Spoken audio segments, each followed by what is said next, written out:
నేను అమెరికా పర్యటనలో పలు పట్టణాలు తిరుగుతూ ఉన్నాను. దానిలో భాగంగా డల్లాస్ వెళ్ళాను. అక్కడ చాలామంది మిత్రులు, బంధువులు, పార్టీ నాయకులు, కార్యకర్తలు అందరిని కలుసుకున్నాను. దానిలో భాగంగా బాబీ అంటే నాకు బంధువు అవుతాడు. అడ్డా శ్రీనివాస్ బ్రేక్‌ఫాస్ట్‌కి పిలిచాడు. రాజకీయాలకి ఏం సంబంధం లేదు. బ్రేక్‌ఫాస్ట్‌కి వెళ్ళాను. ఒక 20, 30 మందిని శ్రీనివాస్ కూడా, బాబీ కూడా వారిని ఆహ్వానించారు. వారితో పాటు బ్రేక్‌ఫాస్ట్ చేసేటప్పుడు కొన్ని విషయాల గురించి చర్చకొచ్చింది. దానిలో ప్రధానంగా పోలవరం ప్రాజెక్టు గురించి చాలామంది ప్రశ్నలు అడిగారు. దానికి సమాధానం చెప్పవలసిన అనివార్యమైన పరిస్థితి వచ్చింది. ముఖ్యంగా అసలు ఎప్పుడు పోలవరం ప్రాజెక్టు పూర్తవుతుంది? డయాఫ్రమ్ వాల్ దెబ్బతినటానికి మీరే కారణమా? లేక చంద్రబాబు నాయుడు గారు కారణమా? అనేటువంటి ప్రశ్నలు అడిగారు. అంటే అన్ని పార్టీలు వాళ్ళు ఉన్నారు సుమా. తెలుగుదేశం వాళ్ళు ఉన్నారు, జనసేన వాళ్ళు ఉన్నారు, వైసీపీ వాళ్ళు ఉన్నారు. వాళ్ళందరికీ ఎక్స్‌ప్లెయిన్ చేయాలని అనిపించింది నాకు. అక్కడే ఒక బోర్డు కూడా ఉంది. సార్ మీరు కాస్త దీన్ని ఎక్స్‌ప్లెయిన్ చేయండి అని కూడా అడిగారు. అడిగితే మొత్తం టోటల్‌గా ఎక్స్‌ప్లెయిన్ చేశాను. ఆ ఎక్స్‌ప్లెయిన్ చేసింది కూడా ఈ యూట్యూబ్‌లో నేను అప్లోడ్ చేస్తున్నాను. మీరు కూడా తెలుసుకోవాలని కోరుతున్నాను. పోలవరం అనేది చాలా వైవిధ్యం కలిగినటువంటి ప్రాజెక్ట్. ఎందుకు వైవిధ్యం కలిగినటువంటి ప్రాజెక్ట్ అంటే జనరల్గా మళ్ళీ చెప్పేస్తాను, గుర్తుపెట్టుకోండి. నదీ ప్రవాహం అనుకోండి, ఇది నది. Water is coming with this side, ఇలా Godavari any river is flowing like this. ఏ నదిలో అయినా ప్రాజెక్టు నిర్మాణం జరిగేది ఇలా జరిగింది అడ్డంగా.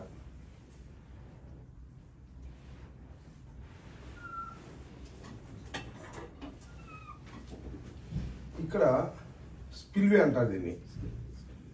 అంటే మనం నీరు వదిలారు అంటే ఇటు ప్రవహిస్తుంది. మీకు ఐడియా ఉంది కదా, ఇది Nagarjuna Sagar or Srisailam or Pulichintala or Tungabhadra నదికి ఈ విధంగా ఉంటుంది. ఒక్క పోలవరం మాత్రమే ఇలా ఉండదు. ఎందుకు ఉండదంటే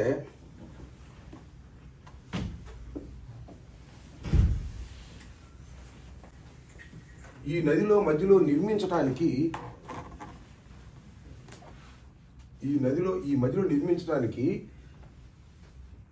ఇసుక పొరలు కింద దాకా ఉన్నాయి. ఎక్కడ గట్టి నేల దొరకట్లా. ఇక్కడ గట్టి నేల లోపలికి వెళ్ళి పునాదులకి దొరకట్లా, అంతా ఇసుకే ఉంది. కాబట్టి ఇక్కడ కట్టడం ప్రమాదము. కాబట్టి మీరు స్పిల్వేని ఇక్కడ కట్టొద్దు అని నిపుణులు చెప్పారు. మరి ఏం చేయాలి?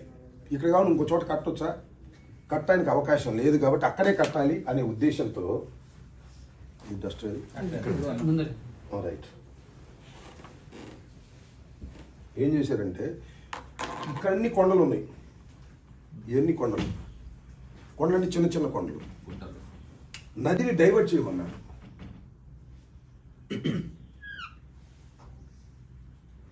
ఇది డస్ట్ సరిగ్గా రావట్లేదే.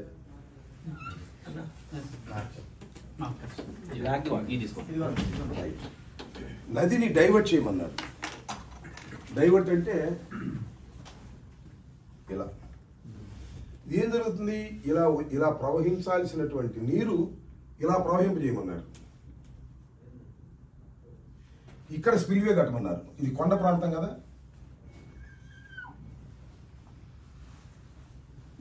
ఇక్కడ స్పిల్వే కట్టమన్నారు. నది డైవర్షన్ ఇది. మరి నది ఫ్లో ఇలా అవుతుంది కదా, దీన్ని ఏం చేయాలి అన్నారు. ఇక్కడ ఎత్తకం రాక్ ఫిల్లింగ్ డ్యామ్ అని అడ్డం కట్టేస్తాం.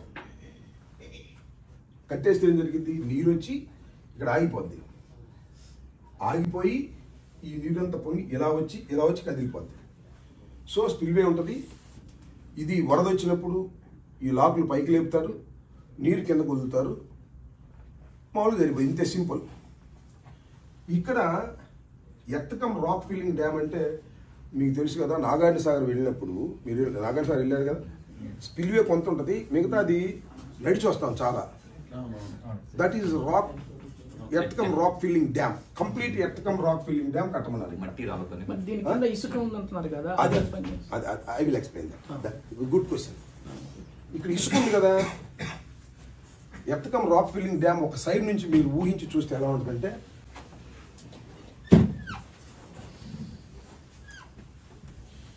ఎలా ఉంటుంది అంతేగా. క్రాస్ సెక్షన్ ఈ పై నుంచి మనుషులు ఎక్సేస్తారు, అవునా? ఇలా ఉంటుంది ఒక సైడ్ నుంచి చూస్తే. ఏమై కరెక్ట్? మీకు అర్థమైందా? ఇది ఇలా కట్టేస్తే నీరు ఇలా వచ్చి ఇలా అయ్యి ఇటు నుంచి తిరిగి వస్తుంది. ఓకే, అర్థమైందా? సో మీరు ఇందాక ప్రశ్నించండి, మీ పేరు ఏమన్నారు? శ్రీనివాస్, ఏలూరు శ్రీనివాస్ గారు. ఏలూరు అనేది ఇంటి పేరు? Sattenapalli. Sattenapalli. Okay, right. So ఇలా మీకు ఇది ఎర్త్ రాక్ ఫిల్లింగ్ డ్యామ్ కట్టినప్పుడు కిందంత ఇసుక కదా, మీరు ఇందాక ఇసుక అన్నారు కదా, ఇది ఇసుకలో నుంచి నీరు సీప్ అవుతుంది, సీపేజ్ వస్తుంది. సీపేజ్ వచ్చి ఇటు వస్తుంది కిందకి. వచ్చినప్పుడు ఇది స్ట్రెంగ్త్ పోద్ది. దీనికి పరిష్కారం ఏంటి అంటే that is called diaphragm wall. అంటే ఇది వేసే ముందు, దీని నిర్మాణానికి ముందు 1.5 మీటర్స్ మందంలో ఒక special made cement, plastic cement, అది ఇంజనీర్లకు తెలుసు, అన్నిటితో కలిపి ఒక డయాఫ్రమ్ వాల్ వేయమన్నారు. అది ఎక్కడ ఉంటుంది? కింద భూభాగం ఎక్కడి దాకా ఉందో అలా వస్తుంది. ఎంత దూరం ఉంటే అందరూ వెళ్ళిపోతుంది కిందకి. బావర్ కంపెనీ వాడు వేశాడు 450 కోట్ల రూపాయలతో ఖర్చుతో బావర్ కంపెనీ వాడు వేశాడు. ఇది వేసిన తర్వాత ఏం జరిగిందంటే వాటర్ వచ్చినా కూడా సీపేజ్ ఉంటుంది కాబట్టి అడ్డు వచ్చేస్తుంది. ఇక వెళ్దాం safe. This is the plan, total plan. మీకు అర్థమైందా? అర్థం కాదు ఏమైనా క్వశ్చన్ అడగచ్చు. అన్న నేను సివిల్ ఇంజనీర్ అన్న.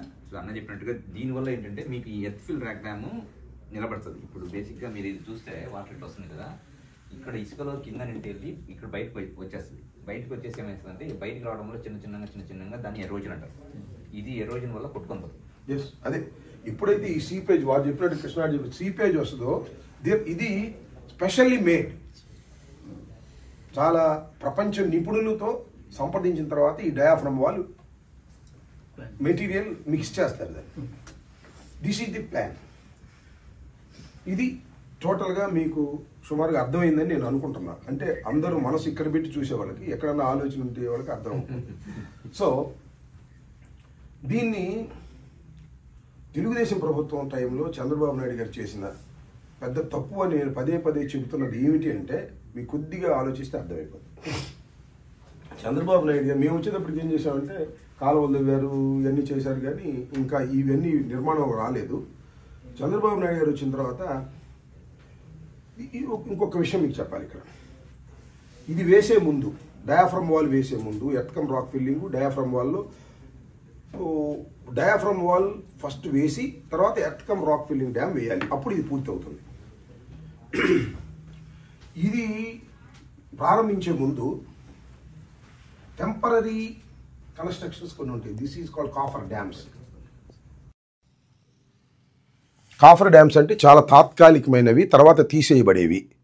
ఎందుకు ఇవి కాఫర్ డ్యాములు ఎందుకు నిర్మాణం చేస్తారంటే ఇక్కడ పూర్తయితే వరదలు వచ్చినా నీరు ఈ ప్రదేశంలో ఉండదు. This is working place. We can easily work 360 days work చేసుకోవడానికి వీలుగా కాఫర్ డ్యాములు వేస్తారు.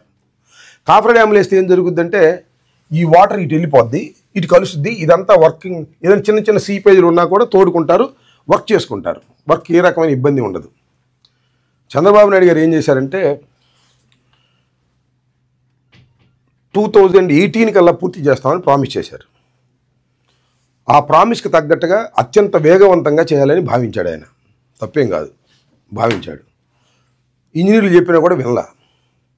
అన్నీ ఒకేసారి స్టార్ట్ చేశాడు. ఏమిటి?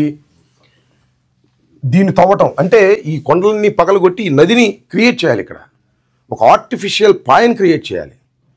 ఆర్టిఫిషియల్ పాయని క్రియేట్ చేస్తున్నాడు. ఈ స్పిల్వేకి కావాల్సిన పునాదులు వేస్తున్నాడు, డయాఫ్రమ్ వాల్ వేస్తున్నాడు, కాఫర్ డ్యాములు వేస్తున్నాడు. అన్ని సైమల్టేనియస్గా స్టార్టెడ్ ఎట్ ఏ టైం. ఈ బావర్ కంపెనీ జర్మనీ కంపెనీ 480 crores-తో డయాఫ్రమ్ వాల్ వేసాడు. ఇది వేసాడు, ఇది కంప్లీట్ కాల, ఇది కంప్లీట్ కాల. కంప్లీట్ కాలేదంటే కొంత కంప్లీట్ అయినాయి. ఇక్కడ దాకా అయింది, ఇక్కడ దాకా అయింది, ఇక్కడ దాకా అయింది, ఇక్కడ దాకా అయింది, ఇట్లా కంప్లీట్ కాల. ఈ నిర్మాణం జరుగుతూ ఉన్నాయి. ఇది కంప్లీట్ కాల. ఈ నది ప్రవాహం ఇక్కడ ఇది వేసేస్తే ఈ నది మొత్తం వచ్చి ఇటు పడిపోయి ఇటు వెళ్ళిపోయే పరిస్థితి లేదు. ఒక 15 అడుగులు తవ్వాల్సింది 4 అడుగులు 5 అడుగులు తవ్వారు. ఇంతలో వరద వచ్చింది. వరద వస్తుంది అన్నారు. ఈ పైన 54 గ్రామాలు ఉన్నాయి, చిన్న గ్రామాలు. వరద వస్తుంది అనగానే ఈ కాఫర్ డ్యాములు మూసేస్తా ఉన్నారు. మీరు మూసేస్తే మొత్తం మునిగిపోద్ది, ముయటానికి వీల్లేదు, కాఫర్ డ్యాములు క్లోజ్ చేయడానికి వీల్లేదు అని వాళ్ళు అప్లికేషన్ పెట్టుకుంటే సిడబ్ల్యూసీ అందరూ don't close this coffer dam అన్నారు. ఆపేశారు. ఇది కంప్లీట్ కాలేదు, ఇది కంప్లీట్ అయింది, ఇది కంప్లీట్ కాలేదు. విపరీతమైన వరద, హయ్యెస్ట్ ఫ్లో వచ్చింది. ఈ ఉన్నాయి కదా, ఇక్కడ వదిలేసిన భాగాలు, ఈ భాగాల నుంచి నీరు ఫోర్స్గా మీరు ఒకసారి ఆలోచిస్తే ఒక 10 అడుగుల్లో ప్రవహించవలసినటువంటి ఒక కాలువ కానీ 1 అడుగులో ప్రవహించింది అనుకోండి, ఎంత ఫోర్స్ వస్తుందో మీరు ఊహించండి. ఆ ఫోర్స్తో వచ్చి భూగర్భంలో ఉన్నది ఇది కొట్టేసింది, ఇది పోయింది. ఏదైతే డయాఫ్రమ్ వాల్ 480 కోట్లతో బావర్ కంపెనీ వాడు వేశాడో అది కొట్టుకుపోయింది. ఆ స్టేజ్లో మేము వచ్చాం. చంద్రబాబు నాయుడు గారు మమ్మల్ని ఏమంటా అంటే ఈ కాఫర్ డ్యాములు పోర్చలేదు ఎదవలీళ్ళు, అందుకని కొట్టుకుపోయిందంట. అరే మొగడ, ఇదంతా అయిన తర్వాత కదా డయాఫ్రమ్ వాల్ వేయాల్సిందని మేము అంటాం. ఏం చెప్పాలి దీనికి? ఇవాళ కూడా అంటున్నాడు. మేము వచ్చిన తర్వాత we will complete entire this thing. ఇది పూర్తి చేసాం, ఇది చేసాం, నదిని డైవర్ట్ చేసాం, కాఫర్ డ్యాములు క్లోజ్ చేసాం. డయాఫ్రమ్ వాల్ బతికిందో చచ్చిందని మాకు తెలియదు. చూసుకుని డయాఫ్రమ్ వాల్ పోయిందనే సమయానికి మళ్ళీ మా గవర్నమెంట్ పోయింది. ప్రపంచ నిపుణులు 2 అమెరికా వాళ్ళు, 2 కెనడా వాళ్ళు, ఒక ఎక్స్పర్ట్ కమిటీ వచ్చి వాళ్ళు ఇప్పుడు అబ్జర్వ్ చేస్తున్నారు. మళ్ళీ అగైన్ ఈ డయాఫ్రమ్ వాల్ వేశారు కదా, ఈ డయాఫ్రమ్ వాల్ పోయింది అబ్బాయి, ఇది లీక్ అయ్యిద్ది, మొత్తం కొట్టుకుపోతుంది రాజమండ్రి కూడా, ఇంకొక డయాఫ్రమ్ వాల్ వేయమన్నారు. దానికి ప్యారలల్గా ఇది 1000 కోట్లతో ఇప్పుడు ఒక డయాఫ్రమ్ వాల్ వేస్తున్నారు. ఇప్పుడు విన్నారు కదా.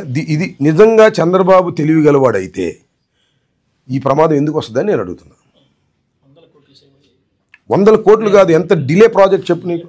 18 పూర్తి చేస్తా అన్నాడు, 19 పూర్తి చేస్తా అన్నాడు, చేయలే. మేము వచ్చి 22 పూర్తి చేస్తా ఉన్నాం, చేయలే. నేను వచ్చి అసలు ఇప్పుడప్పుడే పూర్తి కాదని చెప్పాను, మీకు గుర్తుందో లేదు. వీ 4 ఎలక్షన్స్ కంప్లీట్ కాదని జగన్మోహన్ రెడ్డి గారికి చెప్పి ఒప్పించి అనౌన్స్ చేశాను నేను. ఇప్పుడు కూడా అయిద్దని గ్యారెంటీ లేదు. సో ఇది నిజంగా చంద్రబాబు నాయుడు గారు మేధావి, విజనరీ అయ్యుంటే కాఫర్ డ్యాములు పూర్తి కాకుండా డయాఫ్రమ్ వాల్ ఎందుకు వేశాడు అనేది ఇక్కడ నా పాయింట్. ఆయన ఒక మీటింగ్లో కూడా అన్నాడు, నా కాఫర్ డ్యామ్ లేకుండా కడదాం అనుకున్నాను. కాఫర్ డ్యాములు లేకుండా కూడా కడదామని అనుకున్నాడు అని చెప్పాడు ఆయన. అంటే దాని అర్థం ఏంటి? ఇంకా ఆయనకి తెలియదనే కదా. అసలు ఇంకో విషయం సార్, కాదు ముఖ్యమంత్రి అయినంత మాత్రాన, నేను ముఖ్యమంత్రి అయినంత మాత్రాన, ప్రధానమంత్రి అయినంత మాత్రాన, లేదు ఇరిగేషన్ మంత్రి అయినంత మాత్రాన ప్రతి విషయం తెలియాలి అనుకోవడం అనేది పొరపాటు. మాకు తెలిస్తే ఇంజనీర్లు ఎందుకు, చీఫ్ ఇంజనీర్లు ఎందుకు, ఎక్స్పర్ట్స్ ఎందుకు, సలహాదారులు ఎందుకు? మాకు తెలుసు అని అనుకోవటం అనేది అహంభావం, ప్రమాదం. చంద్రబాబు గారు నాకు తెలుసు అనుకున్నాడు. ఆ అహంభావంతో అన్నీ ఒకేసారి వేసేసి మొత్తం పూర్తి చేసి 18కి వాటర్ ఇచ్చేసి జై చంద్రబాబు అనిపించుకుని ఓట్లను నేర్పించుకుందాం తాపత్రయపడి మొత్తాన్ని సర్వనాశనం చేశాడు. మీరు నమ్మండి. సరే, తెలుగుదేశం మీద అభిమానం ఉంటే నమ్మిన విషయాల్ని అటే వాదించడు, కానీ నమ్మండి, అది మాత్రం నేను చెప్పదలుచుకున్నాను. ఇందాక ఎవరు అడిగారు మీరు కదా. ఇప్పుడు ప్రాజెక్ట్ ఎత్తు అనే దాని మీద 2 దశల్లో ప్రాజెక్ట్ నిర్మాణం జరిగింది.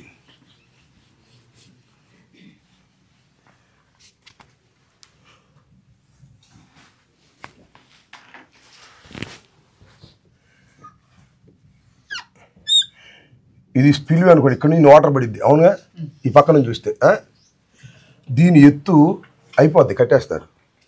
ఎత్తులో 41.15 వరకు నిలుపుతాం నీళ్లు. ఇది 41.15, 45.72.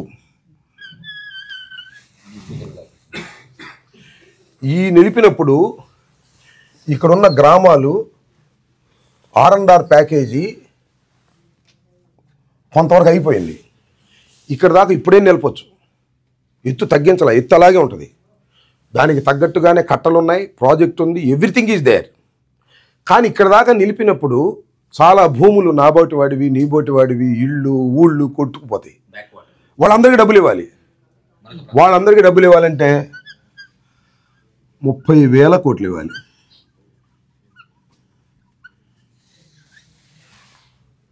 చంద్రబాబు గారు వచ్చిన తర్వాత కేంద్ర ప్రభుత్వం ఏమందంటే ఎంతో సరిపెట్టుకోండి, మేమేమో పొమ్మన్నారు. 41.15 సరిపెట్టుకోండి, మేము ఇవ్వము అన్నారు. సరేలేమని వచ్చేసాడు.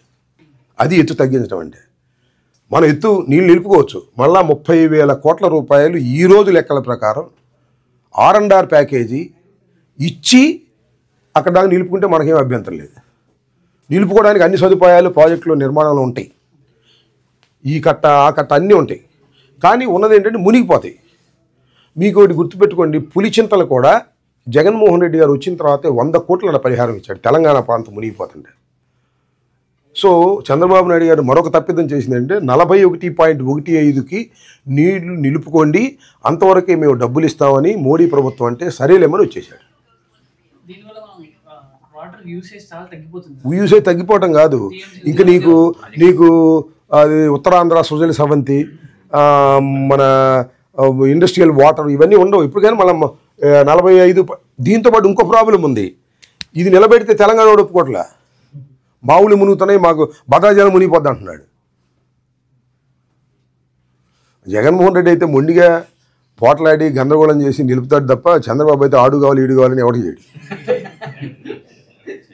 మళ్ళీ రేవంత్ రెడ్డి కోపం వస్తుంది, తెలంగాణ వాళ్ళ కోపం వస్తుంది, అక్కడ కూడా నా పార్టీ ఉండాలనుకునేటువంటి స్వభావం కలిగిన వాడు.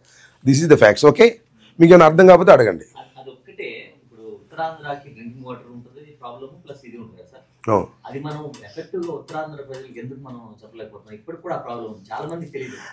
అంటే తెలుసుకోవాలనుకునేవాడికి చెబుతాం. ఇక్కడ ఎంతమందికి తెలుసు ఈ డయాఫ్రమ్ వాల్ గురించి చెప్పండి నాకు సిన్సియర్గా.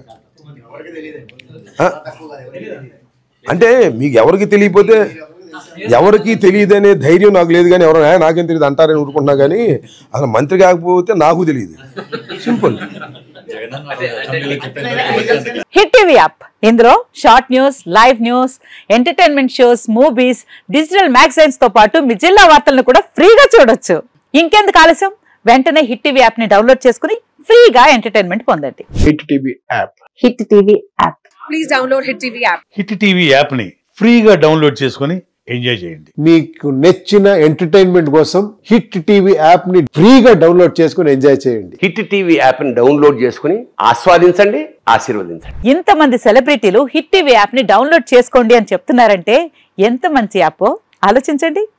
అమెరికా అమెరికా అమెరికా అమెరికాలో చదవాలనుకునే వాళ్ళకి విశ్వసనీయమైన పేరు మన శౌర్య కన్సల్టెన్సీ.